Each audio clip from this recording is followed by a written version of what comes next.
హల్లెలూయా. ప్రభు అయిన యేసుక్రీస్తు వారి నామములో మీ అందరికీ శుభములు. ఈరోజు వాక్యాన్ని మనం చదువుకుందామండి. సామెతల గ్రంథం 25వ అధ్యాయము 28వ వచనాన్ని చదువుకొని మనం ముందుకు సాగుదాం. ప్రాకారము లేక పాడైన పురము ఎంతో, తన మనసును అణుచుకొని లేనివాడును అంతే.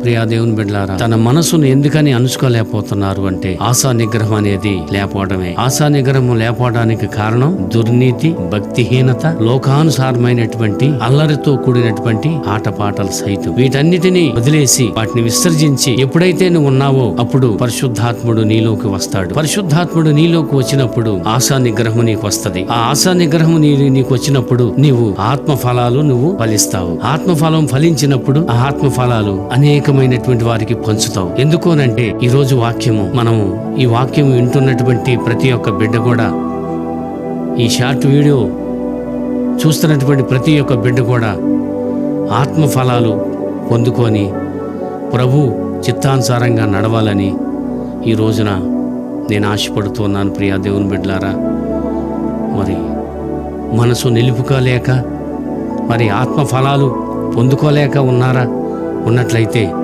ఈ రోజున నిగ్రహ శక్తి, మరి ఇంకా పరిశుద్ధాత్మని మీరు పొందుకోవాలని ప్రభు పేరిట మీ అందరినీ కోరుతున్నాను.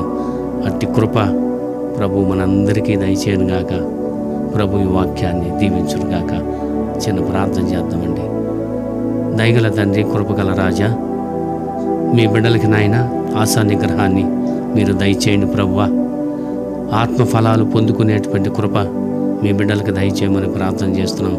ఈ షార్ట్ వీడియో చూస్తున్నటువంటి ప్రతి బిడ్డను కూడా పేరు పేరున మీరు దీవించి ఆశీర్వదించమని మా ప్రభువును మీ ప్రియరక్షకుడైన యేసయ్య పరిశుద్ధమైన నామం బట్టి మిక్కిలి వినయముతో వేడుకొంచున్నాము మా పరమ తండ్రి. ఆమేన్, ఆమేన్.